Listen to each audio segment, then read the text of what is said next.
Yeah, it's Okay. recorded. Sorry, I'm not tech savvy. Oh, don't worry about it. You're fine. I'm not really tech savvy either, but because I teach at the school, they taught me. Okay, so my second question is, are there some misconceptions about deaf people that you're aware of, and why are they wrong?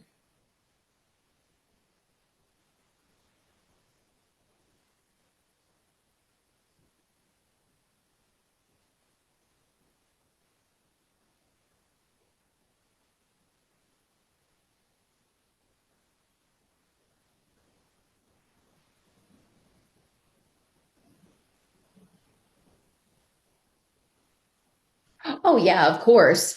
So hearing people, yeah, they understand different cultures, but it depends on, if a hearing person really will understand that culture. That's why we offer deaf culture classes, the history and the traditions and tendencies. So I'm going to clarify the question.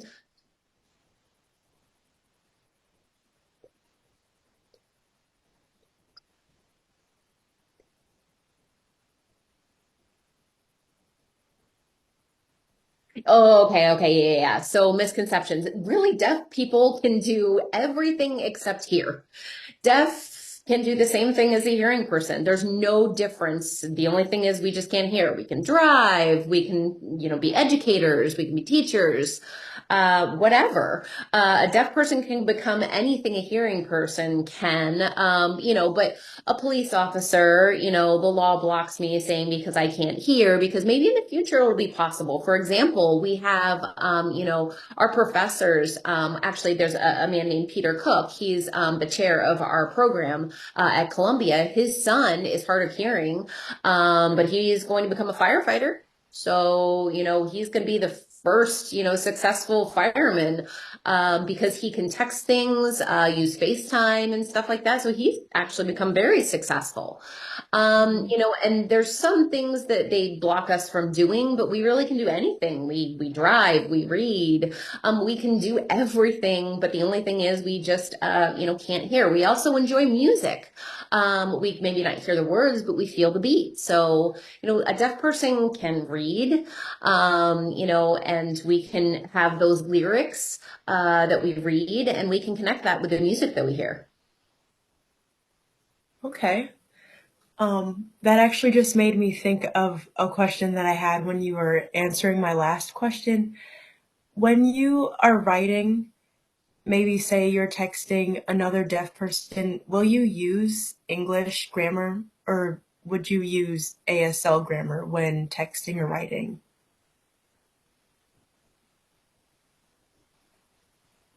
Right, good question. It depends. If I know if it's a friend of mine and, maybe they won't really understand English very well, I would just text kind of basic words, because that's the way they would understand. But if the person knows English, I'll just text. For example, Kat and I, we text, normally back and forth, just English. But my other friends, my peers, I know that they might have some limitations. It's not their fault. They just grew up, and the school had many barriers. But I'll just text a different way. Like sometimes I would prefer not to text at all. I'll just sign. We have what's called um, Marco Polo. It's an app, and it has signed messages, right? So instead of texting, it's signed messages. So that's the way I leave a visual message instead of a text. Or, we'll come on FaceTime and chat. Sometimes I'll text and that doesn't work. So. It just depends. If I know the person and they don't tend to text using English and that might cause confusion, I won't text. Sometimes they have limited language or they prefer that face to face. And I'll use that Marco Polo app. And that's really because deaf people have a visual language. There's really no written language, so the text doesn't work. For example, for myself, um, oh, hang on, hang on one second. Peter just disappeared. Can you hear me, Aubrey? Yeah, I can see Peter too, and you. Okay. I don't see Peter anymore. Like his box is gone, Yeah. or okay.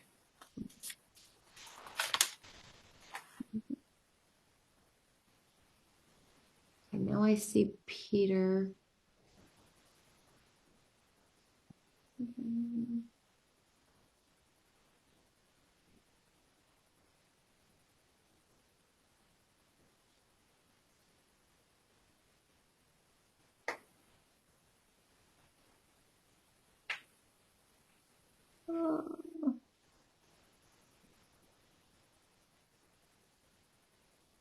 Do you want to try maybe leaving like all of us? Nope, hang on one second. I don't know what my computer just did.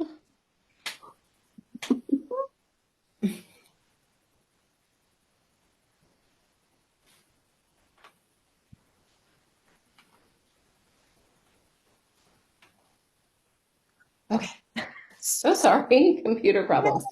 Go ahead, Peter, please. What was I saying? Do you remember? You use the Marco Polo app Mhm. if someone, yes, okay, yes.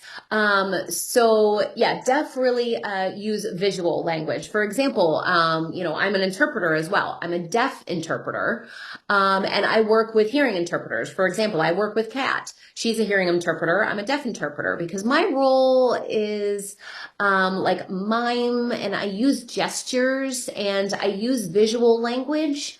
Because some deaf don't understand the hearing interpreter because maybe they're using more English. So I kind of change it into more of painting a picture. And I use more of a visual language because often I go to the college, interpreting program.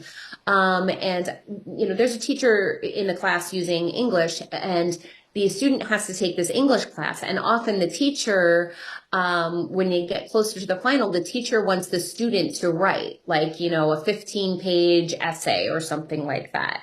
And I was like, oh, okay, for that deaf person writing, English, for me, I can maybe put a suggestion into the teacher and say, hey, at Gallaudet University, they tend to not have a written essay. They allow having a signed essay. That way the student can sign it, and that's an equivalent of a written essay for someone who is hearing.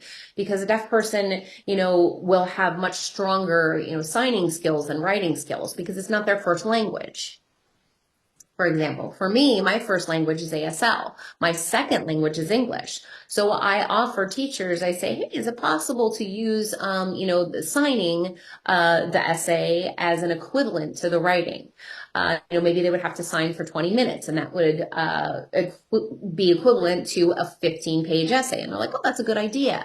I'm like, yeah. So a lot of times I have to explain, how that works, and then they can pass the test using that visual language, because sometimes texting words don't don't work, right? Because that's why I use Marco Polo for the same reason, because if I can use that visual language to communicate, it's a lot better and a lot more clear. Okay. That actually sort of leads into my next question. What sort of etiquette do you hope for or expect hearing people to use when communicating with you?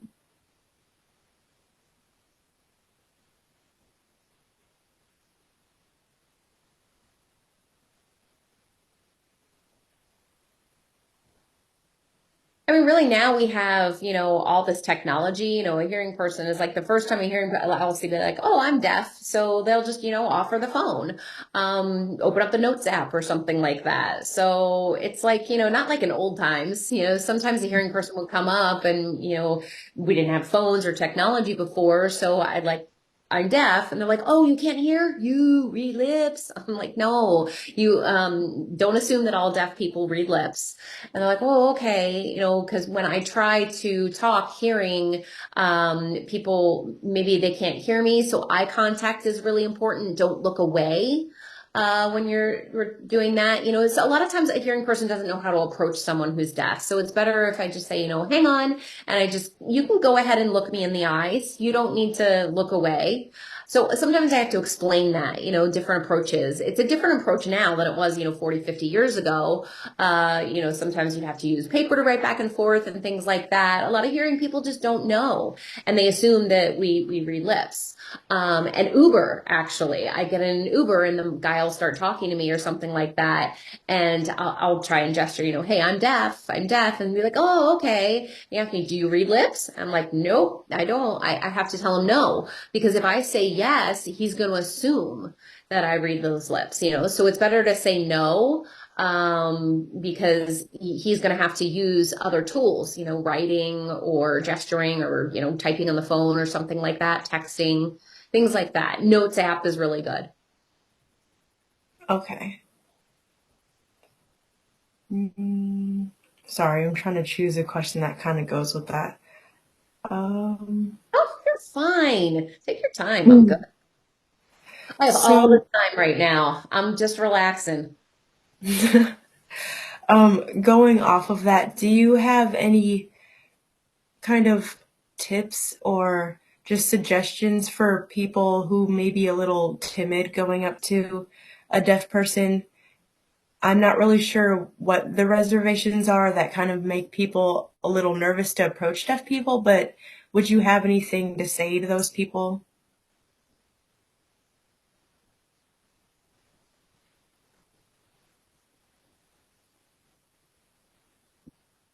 Yeah, sure. I mean, tell them that there's many ways to approach a deaf person. They can use their phone or paper to write back and forth. If they don't have paper and a pen or a phone or anything like that, just, try using gestures. For example, if you travel to another country, right, and you don't speak their language, for example, if you go to Mexico, right, and you don't speak their language, what would you do, right? The first thing you're going to do is gesture, Mm-hmm. right? It's easy. Yeah. We can all gesture, right? If we travel to other countries and, you sign this, or like rub your belly for food, or I'm looking for, where is this? It's kind of those universal things. Oh, yeah, you want to eat? Go over there, walk that way, just go that way, keep going. 1, 2, 3, keep walking. So gestures are a really successful way to communicate. Some hearing people, they're like, okay, okay, when they know, and some people get it, and other people are like, oh, you read my lips. No, no, don't assume all deaf people understand reading lips, because it's not the case. It's not true. So maybe they could read lip, but not completely and 100%. They're not going to get all the information. Like honestly, myself, I tell other deaf, I'm like, hey, let me give you a tip here. Don't tell people, oh yeah, I read lips. I'm like, don't do that. Because that's influencing hearing people to assume that all deaf people can read lips, and it's just not true. That makes sense, yeah. Um, why do you believe it's important for people to learn a sign language?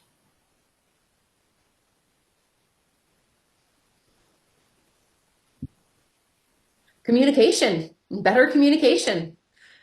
Because you can understand that other person and their culture and their language, right? Same when I meet someone who's Spanish. They grew up with strong Spanish cultural roots with their food and their culture. I want to learn their culture. It's just a nice thing to do. And I think schools here, like all schools, elementary schools, they should provide ASL, because the deaf people are here. They're all over the world. We've been in the world for a very long time. People born in other countries. It's not only deaf people here, but deaf people have been around for hundreds of years. And many people just don't even understand that deaf people have their own language, from a very long time ago. It's really important for elementary schools to start that.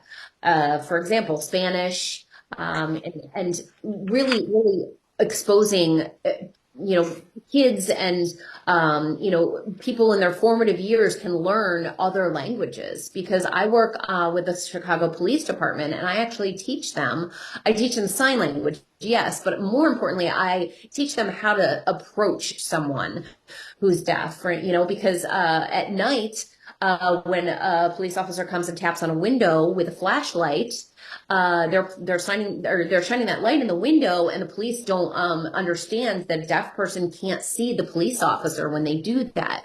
So I teach them how to approach someone. Maybe you need to have paper with you. You need to show your phone.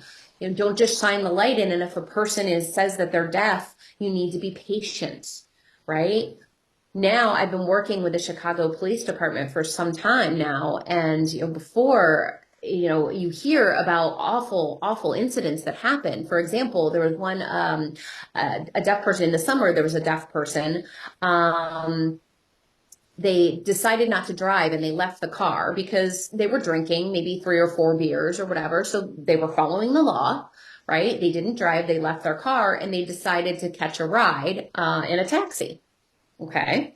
So they got in the back of the cab and it was the summer after like a beautiful night. It was a Saturday, got in the car, and then the deaf person was in the back and noticed outside, it was like, really foggy and stuff. So, wanted to let the taxi driver know to turn the windshield wiper on. But the windshield wiper, the deaf person couldn't hear that the windshield wipers were scraping against the glass. But the person was deaf, right? But had a hearing aid on. So almost could hear it just a little bit. So tried to tap the taxi driver to let them know, hey, you should turn that off because I think your windshield wipers are destroying your shield. And the cab driver felt like, the driver felt that the deaf person riding in the back thought that the driver, okay, let me go back. So the deaf person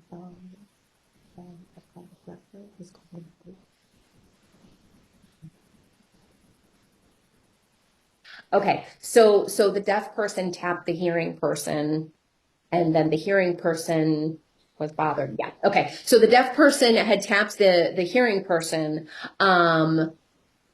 So the deaf person knew that the hearing person was probably calling the police because the cab pulled over. The police officer came to the car, asked the person to step out, and they're like, what happened? Why did you call the police? So now the police officer is talking to this gentleman, and the gentleman said, I don't understand English, right? I can't hear you. I'm deaf. So tried to pull the phone out to communicate using the phone, and the police officer ignored, and he's like, you need to pay the driver. And so hang on. I'm still, so the police officer came up, had the deaf person get out of the car, and the police officer ignored the deaf person, did not want to communicate using the phone, nothing like that, right? And the police officer was really ignoring them and told the deaf person to pay the driver, because he was finished with his ride. Go ahead. But the deaf person told the police, this is not my destination. Yeah, because we got out and we didn't get all the way to my destination. And sorry, somebody was calling me on Facebook. Hang on.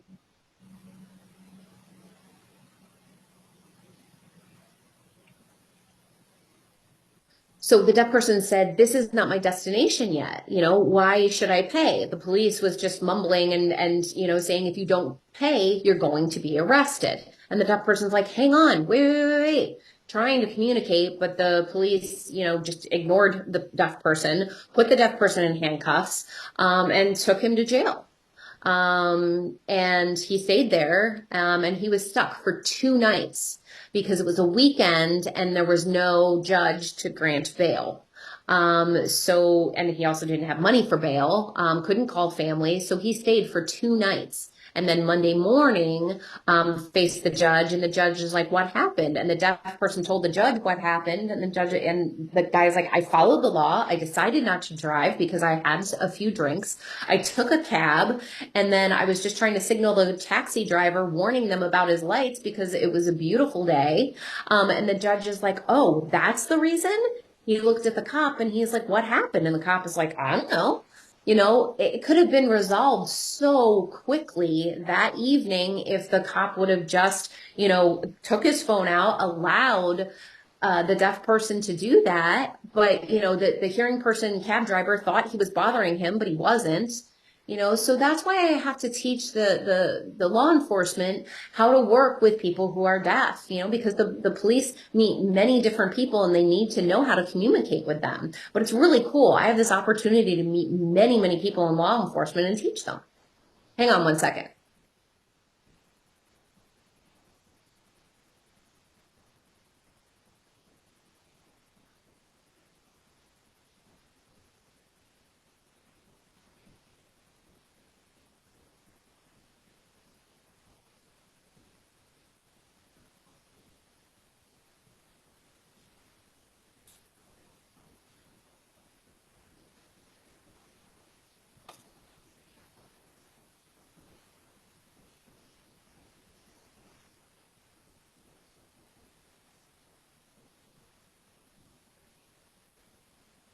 Can you see the picture? Yeah, So all of the police there are learning sign language. They're willing to learn to communicate, and it's just wonderful. that is awesome. Yeah. Well, speaking of teaching sign language, why do you believe the deaf community doesn't approve of hearing people teaching ASL to other hearing people?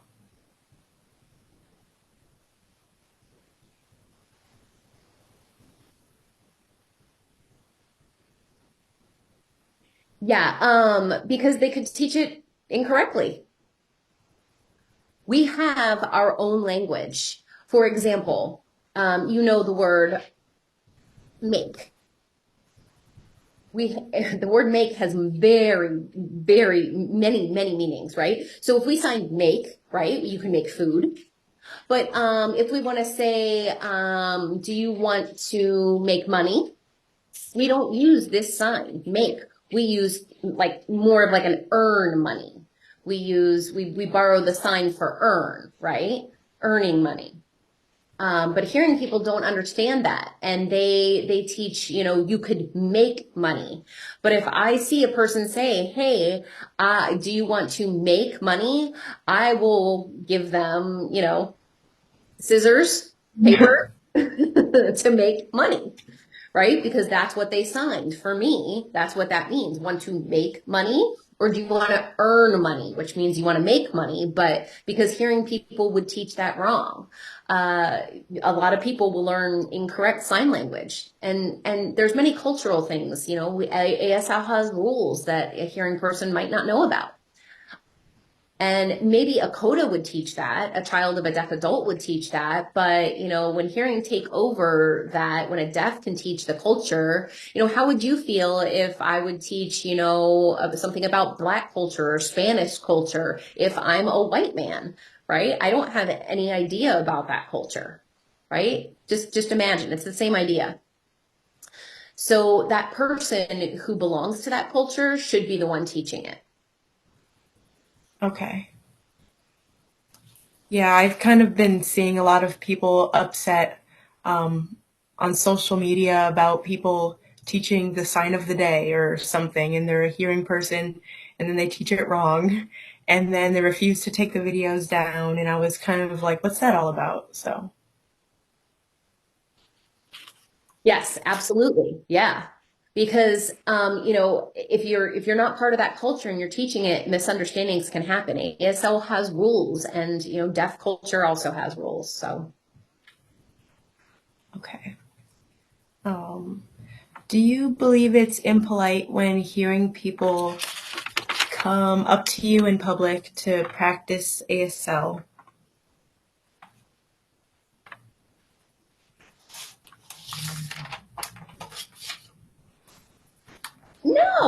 No, I don't think it's impolite. Bring it on. It's wonderful. I'm always thrilled. I'm like, you want to learn some signs? Come on. No, I'm never offended. But, I will tell you many deaf people are thrilled. Before, hearing people and I were separated. I had deaf friends and I didn't have any hearing friends. When I started teaching at Columbia College, I started seeing that both of those communities are kind of getting mixed together and we're all just one big happy community now. Deaf and hearing people are getting married and socializing and hanging out with each other, and it's just a beautiful thing. I love it. I absolutely love it. Oh, that's a good way of putting it. I've seen a lot of people kind of be a little uncomfortable because, I mean, there isn't one location where you're going to find a deaf person and people may get a little excited to practice and that person may kind of just want to be left alone. So sometimes I feel like it just depends. Yeah, that happens also. Yeah, that's true. That does happen. Yeah. But most deaf people would be thrilled, right? For example, sometimes they're deaf host an event, right? And sometimes hearing people go and they want to learn sign language, and then maybe that deaf person feels like that's kind of our night, like deaf night out or something like that. And a hearing student, learning from, an interpreter training program comes in and they're like, hi, and they're just like trying to sign. Sometimes a deaf person's like, hey, we just want to chat with our friends. We don't want to teach ASL all the time. It's not wrong, but, maybe like if, I'm two or three deaf, people come in and there's like an ASL club and we're trying to, hang out with hearing people, so sometimes it's our night out, right? But in general, most deaf people are like, come on, we are absolutely willing to help you learn. Yeah, Jeff coffee chats. Some people go and they're like, oh, I know a little bit of sign, well, let me give you some websites you can use and stuff like that. And actually there's a website called lifeprint.com. It's a free website. You can learn a lot of signs from that. They have everything right there. That's a great website, great tool. Yeah, I actually love that website with Bill Vickers. I like to watch his videos because they're kind of just communicating, like just Yeah. discussion. Yeah, I love those videos. Yeah, right. That's great. That's wonderful. Doing that. Do you have any tips for a novice ASL user for communicating with deaf people for the first time?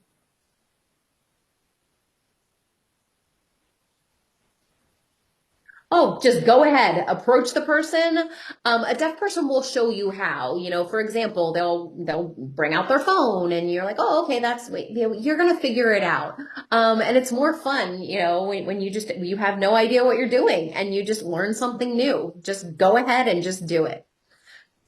It's the same, like I say, if you go to another country and you don't know how to communicate, right? It's the same thing, oh, you're an American. Okay, calm down. You're gonna figure out a way when you're there and you're in that situation. Think of it like a game, it's called gestures. The game, a lot of people play with their friends, that gesture with a card or something like that. It's like charades, right? Figuring out what the word that they picked. Same thing, Mhm. make a game out of it. That's a really good way to, communicate with people using gestures. Okay. Um, the do's and don'ts of interacting with. I just want to let you know, so So I want to let you know that so in my teachings, I found that Black people in the South, they actually have a different way of communicating because in the 50s they were segregated and the Black deaf people could not go into the white groups. So actually some of it's Black ASL and it actually has its own almost language own dialect. You should Google that as well. That is extremely fascinating because at that time during segregation, all of the Black deaf had their kind of sign language that they kept in a group because they couldn't. That was before segregation was abolished, and they could mix both of those language. But I'll send Kat. I'll share a whole bunch of things with you. But it's really fascinating how because of that segregation, those two forms of ASL were created. Okay, cool. Thank you. I have heard of that, but I was wondering actually, do you think you'd be able to communicate with someone that uses Black ASL? Is it kind of like an accent or is it a little fundamentally different?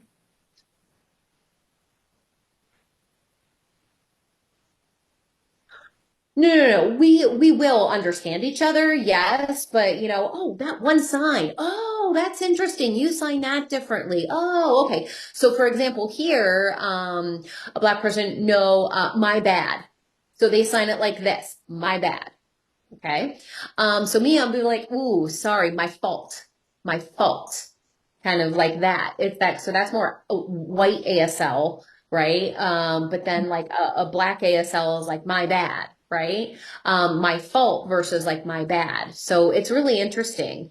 But you can kind of understand what they're saying, but you just notice those subtle differences. So it's really interesting.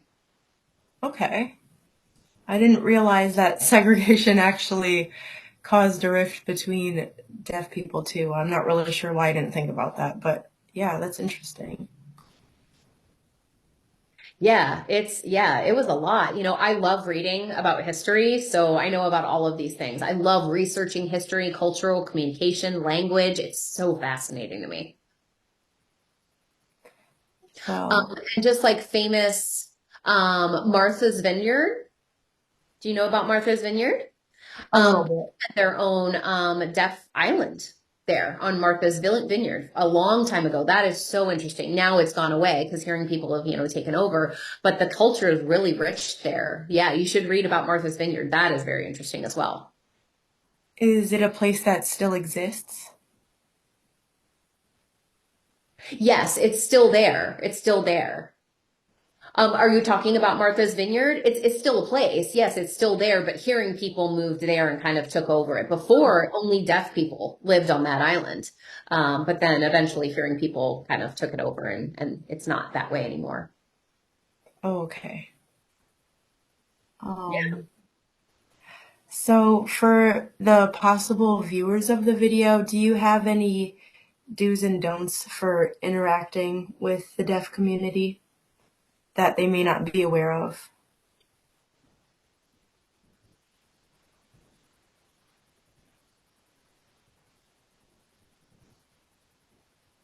I mean, like we have, like if you're going to like a deaf event, don't maybe you and your hearing friends like are going to a deaf event and you are learning sign language. Remember you're at the deaf event, you're in their space. Remember you need to sign.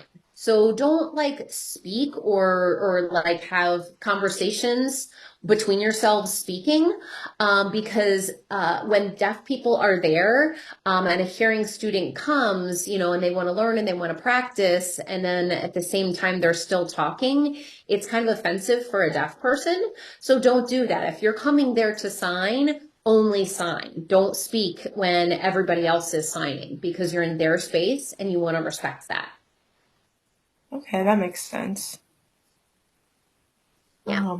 So I have two questions left. Before you became an interpreter, was there any kind of anxiety for you interacting in mostly hearing spaces?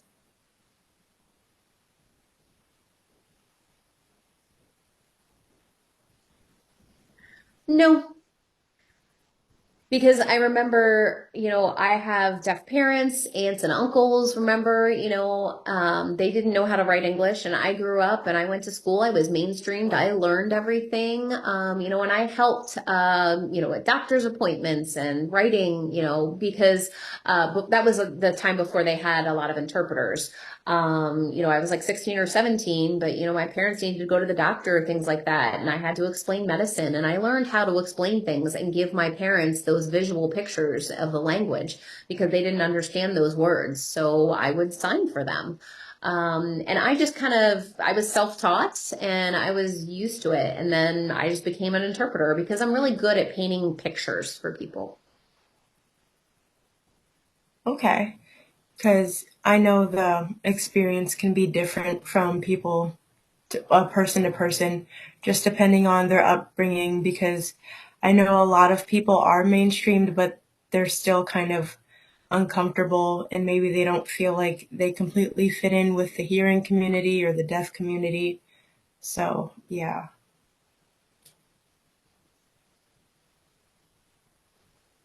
Yeah, you're right. You're right. Often a deaf person will feel like, if they've grown up in the hearing world, but when someone has deaf parents, for example, if a deaf person has hearing parents, their hearing parents maybe not sign with them, so they don't have that communication. Their parents never communicate with them, and their language level actually is decreased. But a deaf person has deaf parents, it might be higher. For example, you were born versus born deaf, and they're learning sign language.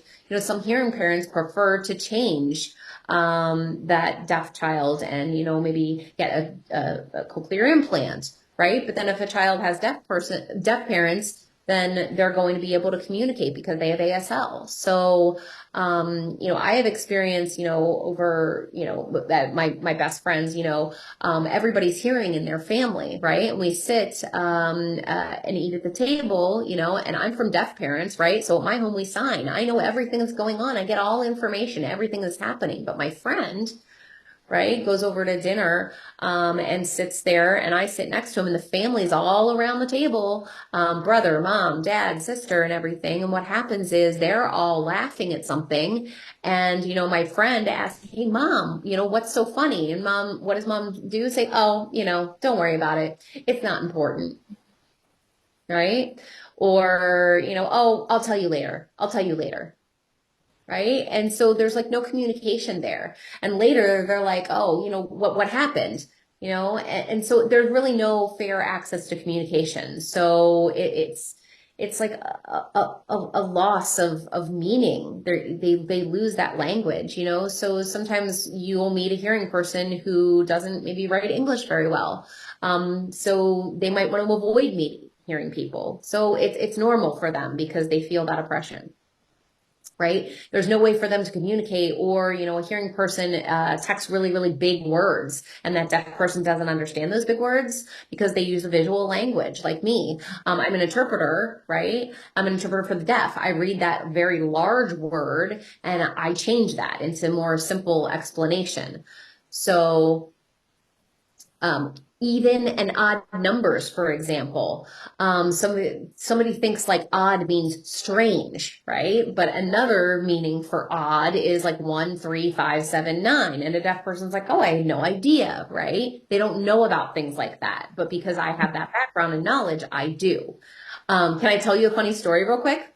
So during the 1940s, a long time ago, World War II, the World War II, right? Hmm. Um, so my father has a huge family of all deaf, brothers, sisters. My father's brother was also deaf, and his best friend, his really good friend, was deaf. So during the 1940s, all hearing parents went to the war. And then while the women stayed home, although the fathers went and the wife stayed home and worked, and, the picture of, the woman with the bandana, "We can do it," right? All the men would go to war in the army, but the deaf couldn't go, right? The deaf also, they were able to get many jobs. And a really funny thing that happened was two deaf people went to, near Ohio, and they had, like Air Force, something like that, like at the factory where they made things for the war or something like that, right? So the deaf would apply for the jobs there and they would hire everyone. So the deaf were sitting down, and they got these papers. And they were filling out the paper, with their name, their address, their experience, the application, where do you go to school? Remember that I told you a long time ago, the deaf didn't go to school with interpreters. They didn't have anything. So many deaf people, the percentage dropped. They dropped out of school because in the 1930s and the 40s, many deaf just dropped out of school because there was no way for them to understand what was happening because everybody was speaking and there was no signing. So the deaf person is just like, well, we're just not going to school. We're going to go to work instead. And so their education level was very low because they lost out on those English words. So they didn't understand those words, right? So they're filling out the application and they saw one word, sex, S-E-X. And both of them are like, So they both looked at each other and they thought they were asking if the two of them had sex, right? Or something like that. So they're looking at that and they put no. They put Yeah. down no. They felt like it's not their business. They don't know that. So they gave the application back and they're sitting down and they're waiting. And the person again came out, they gave them back and their application and said, they told the deaf person right here, that's all. You just have to explain. They didn't explain. They're just like, no. And both of them assumed they have to change it to yes instead of no. So they erased that and put down yes. And they said they like, oh, I guess we have to tell the truth. I guess it's the policy. It's really strict. Yeah, we have sex with, whatever, whoever. So they gave it back. And then they waited. And again, the person came back out and they're like, right here. They're getting kind of upset about it. And the person decided to write, you male or female. And both of them are like, what? That's what that means? I thought it meant, sleeping with someone. But no, they didn't know it meant gender, right? Because they went home and they asked their family members, they're like, what does sex mean? And they're like, oh, it's not like having sex, it means your gender. And it's such an interesting cultural difference and that misunderstanding that can happen. It was just really funny. So a lot of that is funny. So a lot of ASL is kind of about meaning rather than maybe synonyms or something that English speakers kind of I don't like. That's interesting. Sorry, I'm trying to articulate my words. So, Yeah. Let me help you. So for example, like we'll say like a hearing person thinks that like, oh, a hearing person thinks like they pick a sentence. Like I say, I want to make money, right? And the hearing person assumes that that sign is make, and it's a universal sign, and it's not. It has many meanings. I say, I will make you practice, right? And I will use this sign. It's actually the sign for force instead of, make. So, but that's what it means. It doesn't mean make, a hearing person will say, I'm going to make you practice, right? But, and that, it's wrong. It's wrong in ASL. So we know our language. We know when to use those different signs for make because make has a different meaning. It's not the actual sign, it's the meaning. Like for example, run. Okay. It has like over 70 different meanings or something like that. Like runny nose, running, like the act of running, like running something, controlling something, managing something, like different things, and I'm going to understand which sign to use, but a hearing person won't. Does that make sense? yeah, that makes sense. So I have one more question. Um, Oh, go ahead. what is something you'd like the average hearing person to know about deaf people? Just one thing.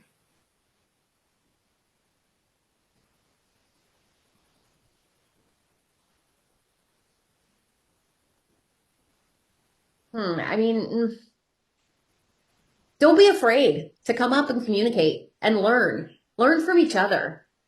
Learn something different. It's interesting. Yeah, I meet many people, so don't be afraid. Don't be afraid. Yeah, remember, we have really good technology right now. We have, phones that help us. It's easy. And you can use anything, that speech to text. And, sometimes I have a video phone. That means, hold on, hang on, let me give you your number and we can call through relay service and we can explain, because relay actually has rules. We actually can't be in the same room at the same time kind of thing. Like I can sign through the relay there, and I can call a hearing person though. But for example, right now I can call you on the phone and I can sign and you can hear from an interpreter. It's so Oh. do you have a phone number? You have a cell phone, right? Mm-hmm. Give me your phone number. Give me your phone number. Type it in. Type it in the chat.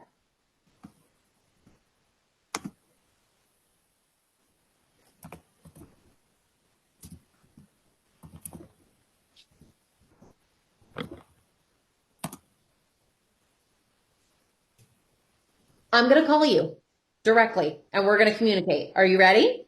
Uh-huh.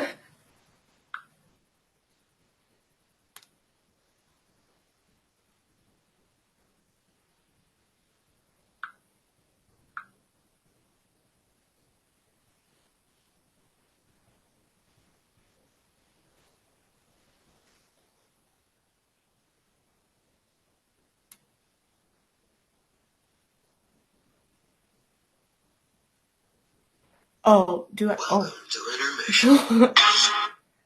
Hello?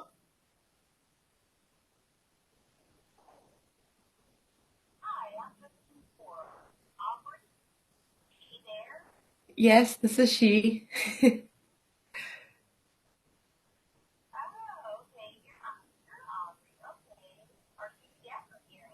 I'm hearing.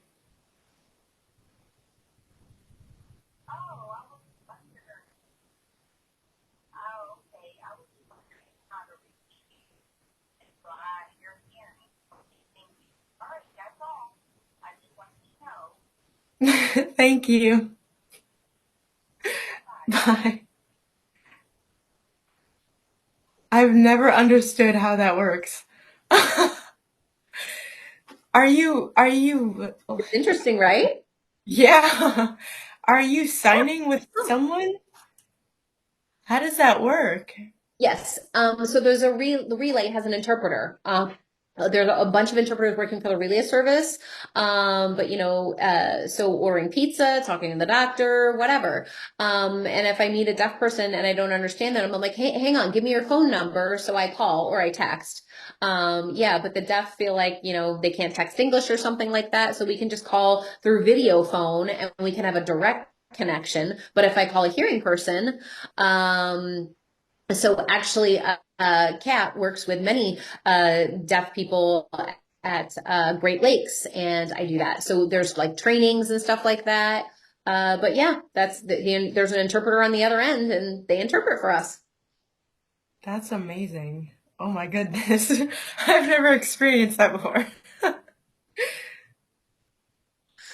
Yeah. Yeah. Yeah. And back in my time, we didn't have that. When I was young, we didn't have that. We couldn't make phone calls. Many deaf people died at home, during like the 1930s and 40s, the deaf would have a heart attack or something like that, and they couldn't call 911. So there was no way for them to be saved. Oh, wow. Yeah. That's, uh, Yeah. Yeah, many stories like that. well, those are all the questions that I have right now. I'm sure I'll come up with a bunch later and I'll be like, dang, but that's all I have written down right now. Just let Kat know. Just let Kat know. Well, thank Okay. you. Well, I'm really happy to chat with you. I am happy to help you as well. I think your project is great. Oh, Kat, I think, oh, Uh-oh. You there? I got you. Oh, we're good. You Okay, froze. I Yeah. hear you. Sorry, I didn't hear the last thing that you said. Oh All no. right.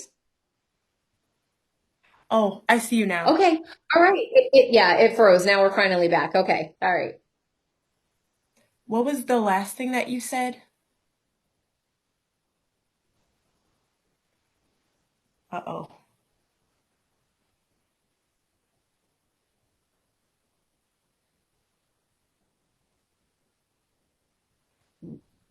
Oh, again.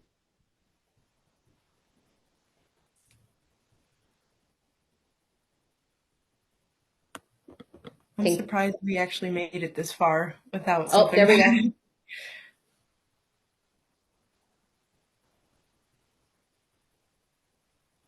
Oh no. ASL. Okay. Okay, Okay. now I can see you Yeah. doing. Okay. Now. Okay. Yeah. Okay. Yeah. Yeah. Yes. Okay. We're good. The last thing I interpreted was I'm very happy to have helped you. Thank you. Yeah. Thank Thank you you. so much for your time. Oh, Oh, I do not a fun. problem. I think this was fun. This is really fun for me. It's all good. Okay. So I'll reach out in a little bit. I'll post this to YouTube and I'll see if it gets any views. This is just part of my project. I will send you video. Yeah, and I'll send you the video. I'll actually send it to Kat so she can forward it to you. Okay. Okay. Yeah, and I have to wait until it downloads and it could take a while. So, maybe overnight, but maybe tomorrow I'll send it to you. Okay.